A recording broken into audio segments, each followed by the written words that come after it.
Okay, I think we're ready to go here. Hey, everybody, welcome. This is Glenn at Thrive After 50. Welcome to another Monday night session here. Tonight's topic is a rather interesting one.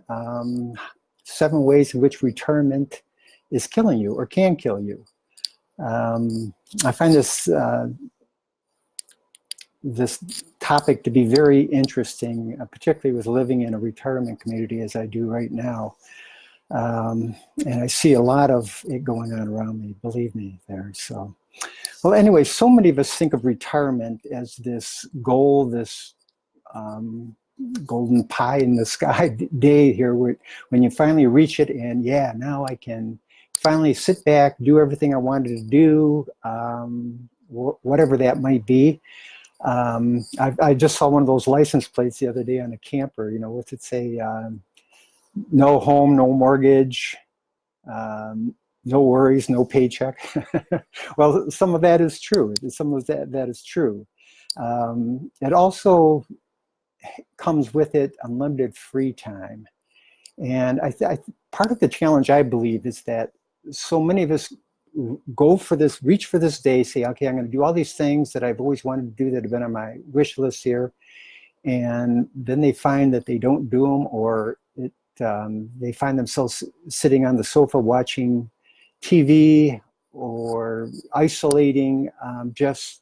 It doesn't turn out the way that a lot of people think it is. And the fact is that over 40% of people, 40% aren't happy with retirement nowadays. That's absolutely incredible.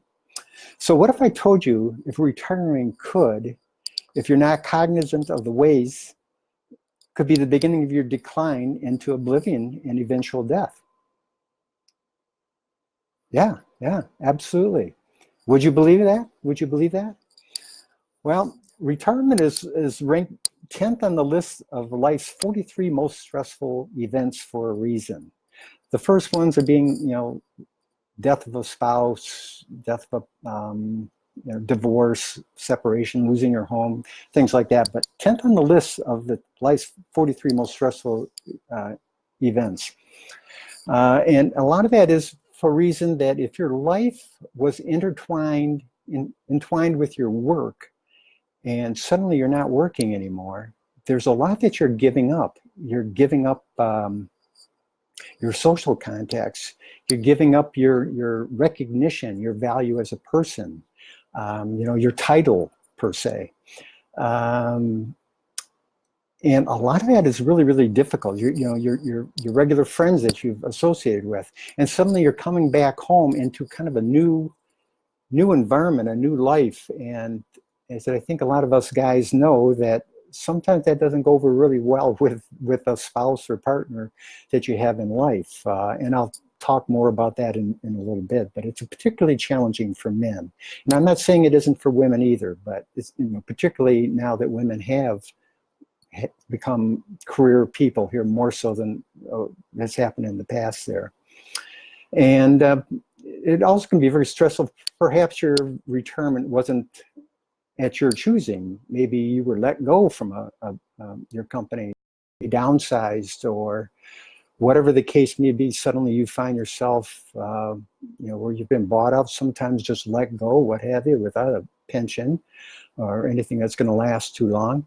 And you've got a lot of concerns and worries about your life here that are ahead and that are in front of you here. So there's a body of research that suggests the longer you work, the longer you live. Okay. Now, that sounds like raining on someone's parade because, hey, we all want to retire. And I think of it, I personally think you should save retirement to your 90, but I do believe that you should retire from your job in the traditional sense that now you have the opportunity to pursue something different. That's more of who you are. It's a chance for you to expand and explore and maybe bring to fruition or bring to the surface all those things that you've kept subdued and hidden. I mean, think back to the days when you were 20 years old or so, all the dreams you had and stuff, and suddenly you got that one opportunity, that one job that you say, all right, I'll start here, and 40 years later, you're still in the job here, and all those other ideas and dreams and things you wanted to be fell to the wayside. Well, this is an opportunity to kind of bring those things back up to the surface here, and go down another avenue. So anyway, that's Harvard has an ongoing research through their health and retirement study of so far 5,420 people have found that retirees are 40% more likely to have a heart attack or stroke than those who are still working. And the reason being is that it's stressful. It is stressful. Like I said, number 10 on the list of 43 here. A lot of people don't know what to do with themselves, and that leads to deterioration. What am I going to do with the rest of my life? What do I want to do when I grow up? Sort of thing here that I think we've all told ourselves here or so. But keeping yourself busy can, be a matter of life and death. It really can. Let's see. The studies have shown that retirement is in fact bad for your health. Absolutely. This is a different one from the London-based Institute of Economic Affairs, found that retirement increased the chances of suffering from depression by 40%. Again, that 40% number is coming up a lot here. It increases the probability of having at least one diagnosed physical ailment by about 60%. Incredible. Whether that be, a cardiac issue, strokes, hypertension, COPD, whatever it might be here. And this isn't just, they have found that this is true of all retirees worldwide that actually retire. The numbers all align here. And it doesn't matter, it has nothing to do with borders or the peoples. Unfortunately, it's usually the more wealthy white people have a better chance, unfortunately, to recover and engage in healthy habits that do prolong life here. But for the most part, that is a fact here. Other studies have shown similar results. There's a Bentley University in Watham, Massachusetts, looked at 12,000 Americans and found that on average, and I'll read, people experience some sort of ailment within 6 years of retiring.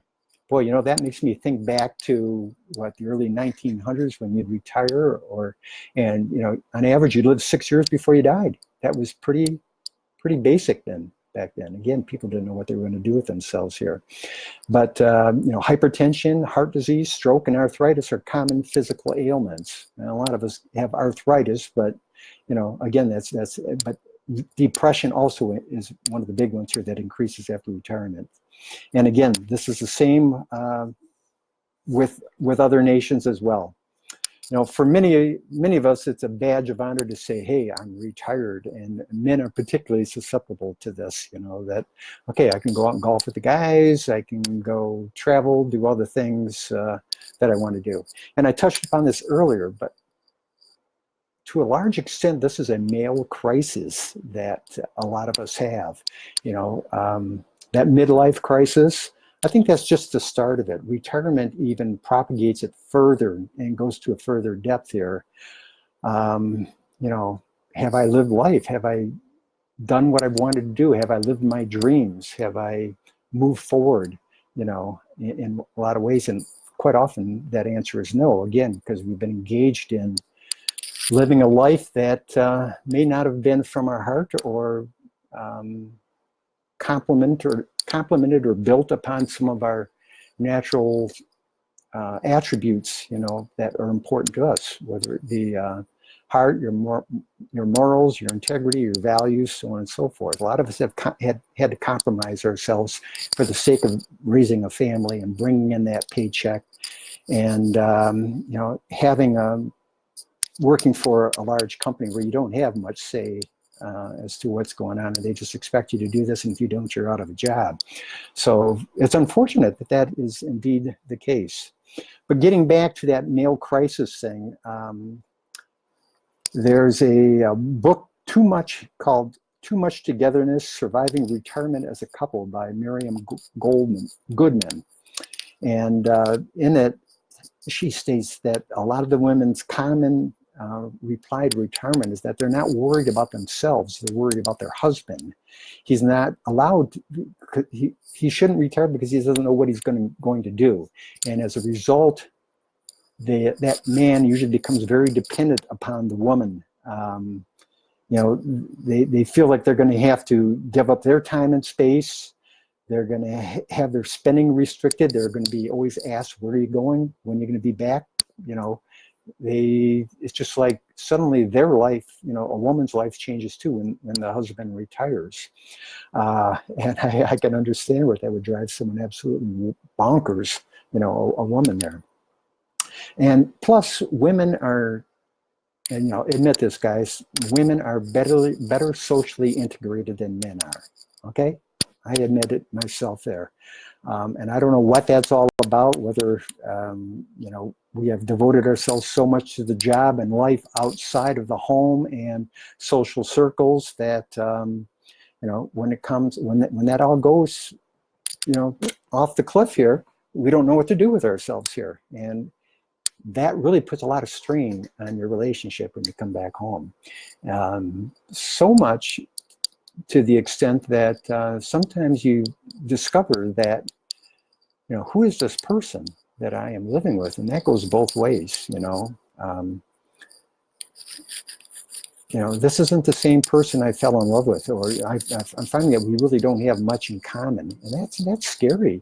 It's not uncommon nowadays for marriages and late life marriages to end up in divorce. Hey, I'm one of them. I was married 34 years and went through a divorce there, and I don't recommend it for anyone. So please don't go that route if you have any way to do it differently. So anyway, men have a lot fewer close relationships, and many men expect their wives to be their social outlet and have their woman's attention on them. And that's unfair, guys. It's really unfair. We got to rethink that here. And unfortunately, many wives become angry and resentful toward their husbands as a result of that, which is totally understandable. It's totally understandable. So anyway, let me move on. 7 ways in which retirement can kill you. First one I have down is through complacency and attitude. Don't tell me what to do. I'm retired. If I'm going to sit here on this easy chair and watch TV, that's what I'm going to do. I want to sit here, drink my beer, watch TV, leave me alone. They fight for that independence, and and again, this isn't everybody, but complacency, not giving a damn, just thinking that I've got my whole life in front of me to do what I want to do, but I really don't know what that is. But I'm not going to share that with anybody right now. Next one, which is the big one, is financial stress is a great way for retirement to kill you. A lot of us, because of financial stress, buy food that isn't good for us. Sugary foods. You can go out and buy a box of donuts and live on that, or get ice cream and live on that stuff. And it's not healthy. It's not good for you. But because of the money, we cut back. We stop going to the doctor as much. We stop doing our checkups. We don't do our mammograms. We don't do an overall checkup at all on ourselves. We don't do our blood work. We give up our gym membership because of finances, because it costs money to belong to a gym, even though there's a lot that, look into silver sneakers. If you've got that in your insurance program, you can belong for nothing. So definitely look into that if you can. But most gyms do cost money, $30, $40 a month sometimes, and that can be a little overwhelming for some people, especially if they start thinking smaller. I got to conserve, I've got to save, so on and so forth. Many of us have overestimated what we're going to be getting in Social Security benefits, and the reality of that is, wow, man, that sucks. I mean, I've got to start cutting back on this, cutting back on that. I've got to change my life, and that's stressful. That's very, very stressful.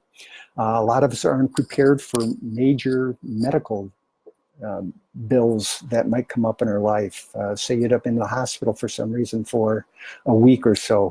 You know, there's huge deductibles that we're going to have to pay. And if we don't have them, that is very, very stressful in our lives. We might have made bad investments and not have the nest egg that we thought we might have had here. And for a lot of you women and men, because I know a lot of women take care of the finances at home, not knowing how to pay bills or pick up the loose ends if a spouse passes or something like that is stressful in itself there. So financial stress is you know, a huge one, and is a way that retirement can kill you. The third one I have is isolating. This is a big one, and again, particularly for the guys, where, you know, again, they don't tell me what I'm going to do, what I have to do, or just finding that they are more comfortable. And this is women too, because I know some that are just more comfortable in their home and don't care to go out, and because it's kind of scary, I guess. It's kind of scary to go out and risk and do something, especially if it costs money and you're concerned about that. So you maybe not go out to dinners or lunches or meet friends or things like that. So you find yourself isolating, and that loneliness is what results from that. And loneliness is one of the big killers, man. That just sends you big time into depression here. You start beating yourself up. That's a big one. That's a big one, that isolating there. Another one, number 4, not having clear direction in your life as to where you're going to go, what you want to do, not having a plan. Okay, again, so many of us have reached for this magic time called retirement. We've reached it, and now we realize we don't know what we want to do with the rest of our lives. And it's not like you're going to live only 5, 6 years more. You might have 20, 30, 40 years, you know. The 100-year-olds, what's that called? I can't think of it right now, but the centenarians, that's the largest growing age group percentage-wise of any group right now, because we are living so much longer. So, you know, you're going to be around a long time. It's enough to start another career, to reinvent yourself, redo, rethink, redesign, repurpose yourself. And a lot of us don't know what that is, or how they want to go about that, what they want to do. You know, hey, you know, you may love golf, you may love shopping, you may love traveling, you may love doing a lot of things, but you can only do those so long, you know, before you're going to decide that, okay, I've had enough. I want to try something different, but I don't know what that is. In the past, I've encouraged all of you to try to find something that's much bigger than you, a goal that will take you all the way to the end of your life, you know, and take small steps towards that. I'm not saying, you know, don't golf, don't go shopping, don't go traveling, don't do anything. I'm not saying that at all, but I'm just saying, try to find something, create a plan, something that you're really passionate about, or really pisses you off even, that you want to see right, that you want to try to make right, or you want to help other people, or change things you want to change. Make it much bigger than you, that will be something that can pull you up through life here. So getting that clear direction is really, really important. 5, major life setbacks can really, you know, kill you here. I'm not talking about your own, but I'm talking about, you know, undue stress because of divorce or separation, or you know, untold stress again from not knowing what you want to do. That stress, that depression can just wear and tear on you. Again, if you're isolating, adding all these things together here.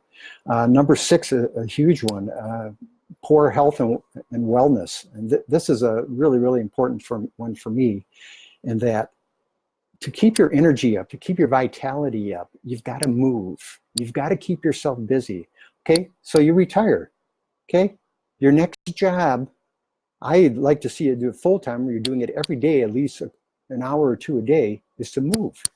Challenge yourself, move, do something, go for walks, go for hikes, get outside, join the gym, find a certified personal trainer.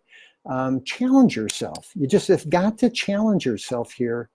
And if it doesn't challenge you, it's not going to change you. And that pretty much goes with everything in life here, guys and gals. Everything that is just so important for us to do here.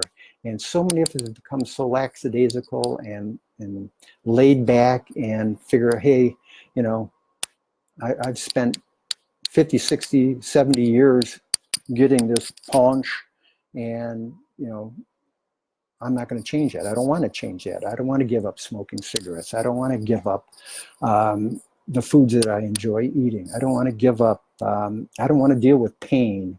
I'm too old for this crap. Hogwash. All of it's hogwash. Okay, don't buy into that. Starting your exercise regime and moving and taking care of yourself, you can get yourself back on the track of good health there.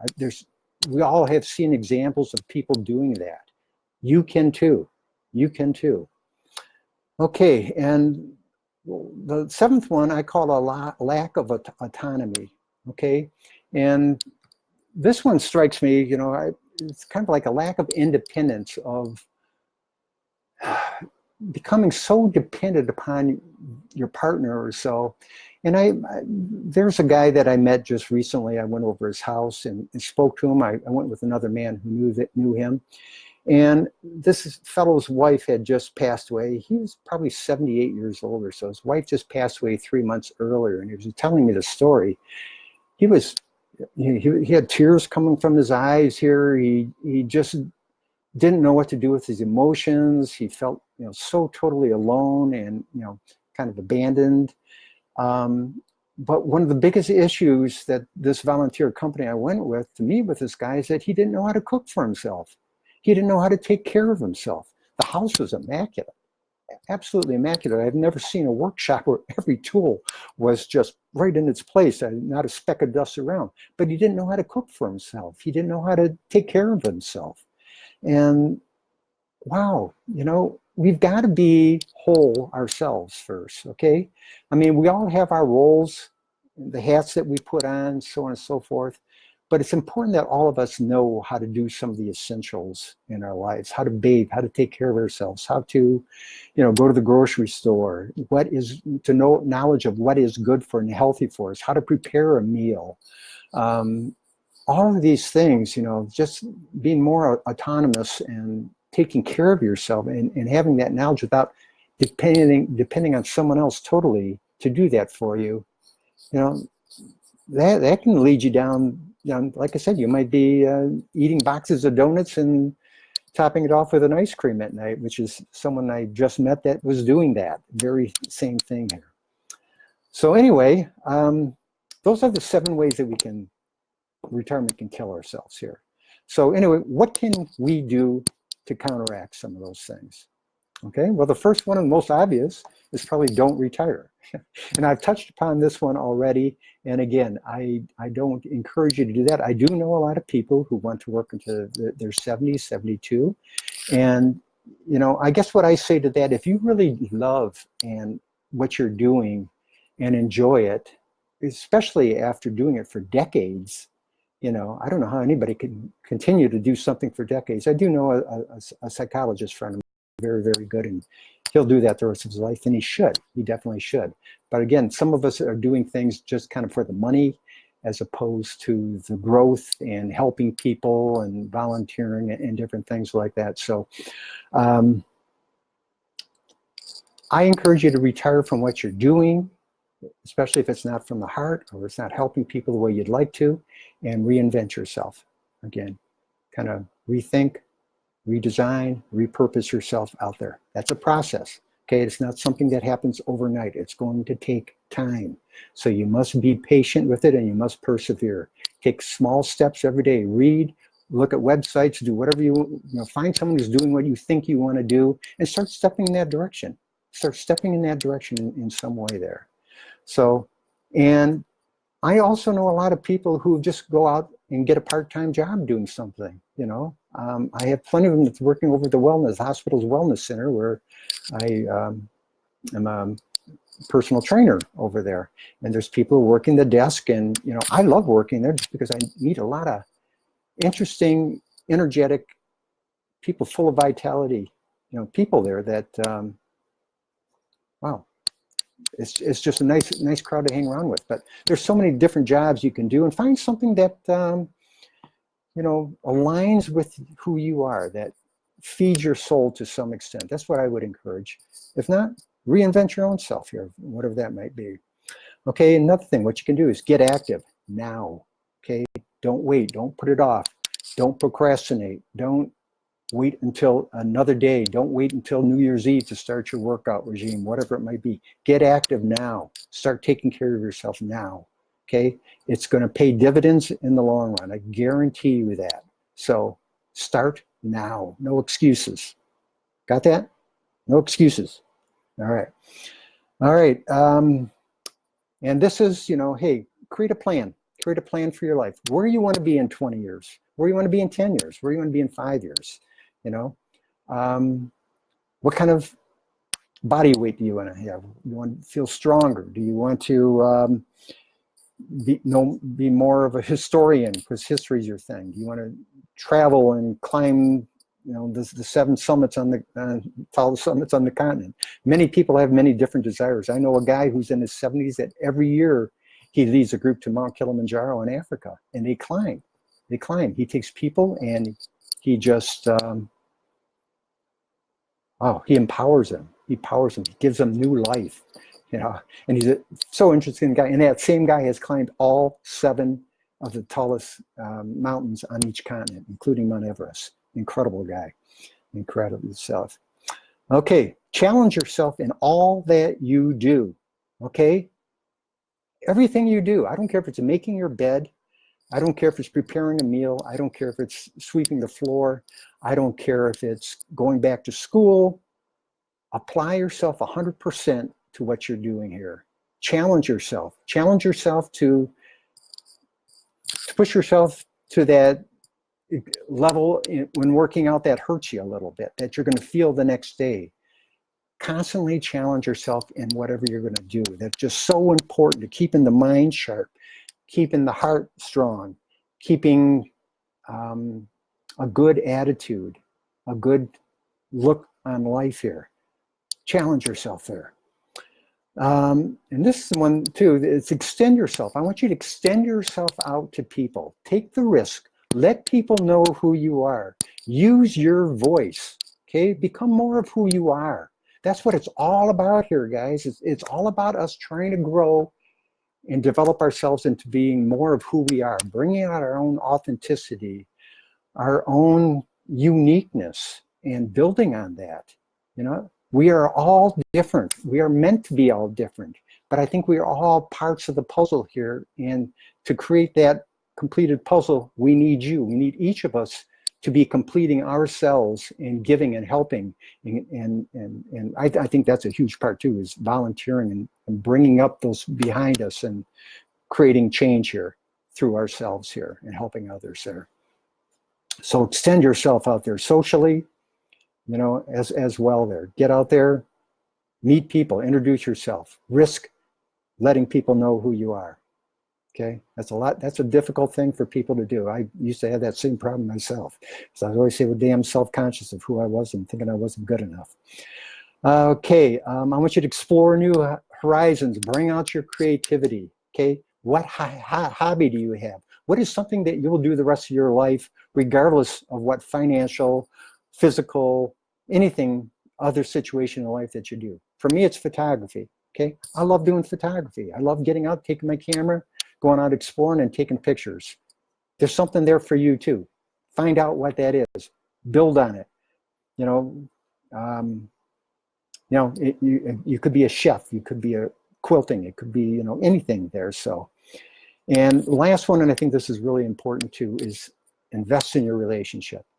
Okay, invest in your relationship. Yeah, you guys might have lived 2 different lives here, but you've got to be honest. You've got to come to grips that you're struggling. You've got to put that out there. You've got to have that discussion. You got to communicate, communicate with your partner here. This is a life partner that's been with you. I don't know if it's been 30, 40 years, or maybe it's 3 or 4. It doesn't matter. But this is someone that's going to be with you in the future here. And try to find that balance, that meeting point where, the love, care, and concern starts coming back into play here, as opposed to just being about you or about that person, what have you. But really reapply yourself to your relationship here. So, why retire at all if it's going to kill you, or could kill you? Well, if you do some of these things I just talked about, I think you'll be better off. But I know for me, I had to, because, for me, it was like stepping off a huge cliff into the unknown. Probably one of the scariest things I've ever done in my life. And it's taken me years and years to get where I'm at right now. And I'll tell you, despite all the challenges, the scare, the risk, the fear, I wouldn't change a damn thing. I'm so happy that I am on this path. I still have things to create, things that I want to do, places, programs I want to make and create. There's still so much I want to do, but I've got that thing that's bigger than me, and it keeps pulling me along. And I'm trying to be patient and persevere. And doing these lives is part of my putting myself out there to do this. It's a matter of risking. It's a matter of putting yourself out there. But the benefits and the growth and the self-confidence and just, wow, loving yourself, and I know loving yourself is so difficult. And I feel like I can finally do that. I feel like I finally love myself, and that's huge. That's huge for me. So anyway, I'm going to finish up here. I always finish up with a quote. This is just a short one. It's by the English writer Samuel Johnson. It is better to live rich than to die rich. I'll read that one more time. It is better to live rich than to die rich. And man, I'll tell you, I'm all about that. Experiences, challenging yourself, trying new things. That's living rich. That's living rich, as opposed to hoarding and having and not appreciating. And go for it. Live life. Thank you so much for attending tonight, taking the time out of your busy night. I'd appreciate it if you would share this with other people, if you think they could benefit from it. And well, this is Glenn signing out. I look forward to seeing you next Monday night. Thank you so much. Bye-bye.